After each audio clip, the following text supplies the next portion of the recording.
सुबह का नाश्ता था। तो हम गए तो ऐसी चर्चा होने लगी। तो रेणु बहन जी कहने लगी कि महाराज यहाँ पर धर्मांतरण बहुत ज़्यादा है, आप व्यासपीठ से कुछ बोलें।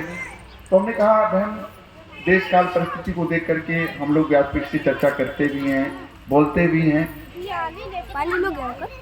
तो मेरे मन से निकला, मैंने कहा आप लोग भाई अलग जगाने के लिए इस क्षेत्र में कुछ न कुछ सत्कर्म करते रहें, कुछ न कुछ होता रहे, जिससे एक जागृति भी आए और लोगों का भाव भी बने। तो बोले महाराज जी मेरे मन का भी यही भाव है, मेरी भी यही इच्छा है। तो मैंने कहा आप लोग एक समिति निर्माण करें, सब लोग मिल करके, और भगवान की कृपा से आप लोग सब सक्षम हैं और सब थोड़ा थोड़ा अपना अंशदान दें, एक समिति बने और समिति के थ्रू हर साल भागवत कथा, राम कथा का आयोजन हो। और यहाँ पर इस क्षेत्र में देखो, शहरों में बहुत कथाएं होती हैं, कथाओं की आवश्यकता ग्रामीण अंचल में है। और मैं कहता हूँ कथा सुन करके अपने 10-20 भी आदिवासी बंधु अपने धर्म में वापस आ जाते हैं। आपने बहुत करोड़ों अरबों की कमाई कर ली, समझ लो। आपके आयोजन से इससे बड़ा आपका धर्म, इससे बड़ी कमाई आपकी नहीं हो सकती है।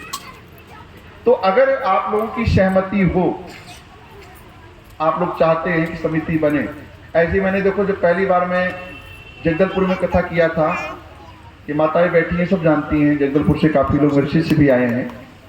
3 साल कथा किया। 3 साल कथा के बाद जो शिक्षक संघ के अध्यक्ष थे विनोद यादव जी, अब तो वो भगवान को प्यारे हो गए हैं, उन्होंने कहा महाराज जी आप एक समिति का निर्माण कर दें और हर साल कथा हो आपके द्वारा। तो मैंने एक समिति का निर्माण किया, श्री राधा रमण भागवत समिति। आज भी वो कथा कंटिन्यू चल रही है, यद्यपि जिसको हमने अध्यक्ष बनाया उसने बहुत बड़ा धोखा किया, बातें उसने बहुत बड़ी बड़ी की थी और वो मैं कहना नहीं चाहता। लेकिन मुझे इस बात की प्रसन्नता है, खुशी है कि मेरे द्वारा लगाया गया एक बीज अंकुरित हुआ, पुष्पित हुआ और भगवान की कृपा से हर साल कथा हो रही है। कोई न कोई कथा व्यास आ रहे हैं, कथा सुना रहे हैं। इससे बढ़कर के और क्या हो सकता है। मैं ये प्राउड तो कर सकता हूँ कि हाँ मैंने समिति का निर्माण किया और कथा हो रही है और चर्चा होगी तो लोग कहेंगे भी हाँ सुबोध जी महाराज ने समिति का निर्माण किया। तो आप यहाँ पर काफ़ी ब्राह्मण परिवार हैं और भगवान ने आप लोगों को दे भी रखा है, ऐसी बात नहीं है। और शास्त्र वैसे भी कहता है, बड़े ध्यान से सुनना, अगर आपको लगे तो सहमति प्रदान करके आगे कदम बढ़ाना, आप लोग नहीं लगे तो कोई बात नहीं, कोई जबरदस्ती नहीं है, ये प्रेम का भाव का सौदा है। शास्त्र वैसे भी कहता है कि हम जो कमाएं 10% सत्कर्म के लिए निकालें। अब इससे बड़ा सत्कर्म क्या होगा कि आप लोगों के थोड़े सहयोग से हर साल आप लोगों को कथा सुनने को मिलेगी। भागवत से बड़ा कोई सत्कर्म और नहीं हो सकता। आपने पहले दिन सुना था कि भागवत जी की कथा को परम धर्म कहा गया है। परम धर्म, आप कोई अनुष्ठान करते हैं वो धर्म है, लेकिन भागवत की कथा परम धर्म है, सत्कर्म है। तो आप लोगों के थोड़े थोड़े अंशदान से एक भव्य दिव्य कथा का आयोजन हो सकता है। तो अगर आप लोग यहाँ के जो निवासी हैं, अगर आप लोगों की स्वीकृति है तो आप लोग हाथ खड़े करो। अगर चाहते हो कि कथा हर साल हो, झूठे हाथ मत खड़े करना, ठीक है। तो तैयार हैं आप लोग? तो चलो भाई, जब रेणु जी ने और चंद्रशेखर जी ने चर्चा की, चंद्रशेखर जी इधर आइए, आप आइए, आगे आइए। आज बड़ा शुभ दिन भी है, ठाकुर जी का विवाह है।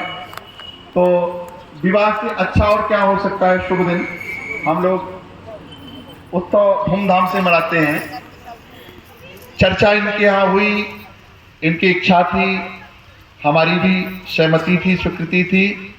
तो चंद्रशेखर जी, पहला सहयोग आपकी तरफ से, आप क्या करेंगे सहयोग इसमें, जो ठाकुर जी आपको प्रेरणा दे। नहीं, 5,000 एक कम है, इससे नहीं होगा, कम से कम 11,000, ठीक है। तो 11,000 का सहयोग हमारे चंद्रशेखर तिवारी जी की तरफ से है। और देखो, आप जगदलपुर से आए हैं, पूछ लो, मैंने आज तक अपनी कथा की दक्षिणा तय नहीं की है। मैं ऐसे भी कथा सुनाया हूँ कि तुलसी दल लेकर के आया हूँ, मुझे अपने लिए कुछ नहीं चाहिए। देखिए कथा होती, व्यवस्थाओं में खर्चा होता है, आपको मालूम है, कलाकार लोग आए हुए हैं, टेंट का खर्चा है, साउंड का खर्चा, सब आपको मालूम है। मेरी आप ये मत सोचना कि मैं अपने लिए कुछ कह रहा हूँ। तो इतनी व्यवस्था आपको करनी है कि जिससे कथा हो जाए। और कहते हैं बूंद बूंद से ही घड़ा भरता है। ये तो आज मैंने चर्चा की है, अब इसको रूपरेखा दे करके आपको बढ़ाना है। और जिन जिन माताओं बहनों ने हाथ खड़ा किया है, किसी के ऊपर कोई दबाव नहीं कि नहीं आपको इतना ही देना है, लेकिन इतना जरूर कहूंगा कि आप अपने सामर्थ्य के अनुसार देना। सामर्थ्य के अनुसार दोगे वो फलीभूत होगा। ये नहीं भगवान ने आपको बहुत ज्यादा दिया है और आप वो चीज नहीं, जो सामर्थ्य ठाकुर जी ने है उसके हिसाब से आप लोग। अभी आज कथा हो जाएगी। जिन जिन माताओं ने हाथ खड़ा किया है, चंद्रशेखर जी के पास अपना नाम लिखवा देंगे। और कल का भी दिन पड़ा है, और जिसको जोड़ना चाहना आप लोग जोड़ लेना। और मेरे जाने के बाद, ये तो शुरुआत है, 1 साल का समय आपके पास रहेगा। तैयारी करने के लिए 1 साल का समय बहुत होता है, कोई 1-2 दिन का समय नहीं, 1 साल का समय। तो मैं ये चाहता हूँ, ये तो यजमान परिवार के द्वारा पर्सनल कथा थी। अगली बार जब कथा हो समिति के थ्रू तो अच्छे रूपरेखा में हो और ऐसा प्रचार हो कि अपने आदिवासी बंधु भी सुनने के लिए आए, उनको भी प्रेरणा मिली, और जो अपने धर्म से विमुख हुए हैं वो भगवान के चरणों से जुड़ जाएं। और एक बात और, मंदिर बनाना केवल भगवान का काम नहीं है कि आपने मंदिर बनवा दिया हो गया भगवान का कार्य। वास्तव में भगवान का कार्य क्या है, सुनो। आपको मालूम है, आप लोग सुंदरकांड का पाठ करते होंगे। जब हनुमान जी जानकी जी का खोज करने के लिए चले तो सबसे पहले मैनाक पर्वत आया, और मैनाक पर्वत ने हनुमंत लाल जी से कहा कि हनुमान जी आप विश्राम कर लें। तो जानते हो हनुमान जी ने क्या कहा? हनुमान जी ने प्रणाम किया हाथ जोड़ करके, हनुमान तिहि परसा कर पुनि कीन प्रणाम, राम काज कीने बिन मोहि कहा। जब तक मेरे राम का कार्य नहीं हो जाता तब तक मुझे विश्राम नहीं मिलेगा।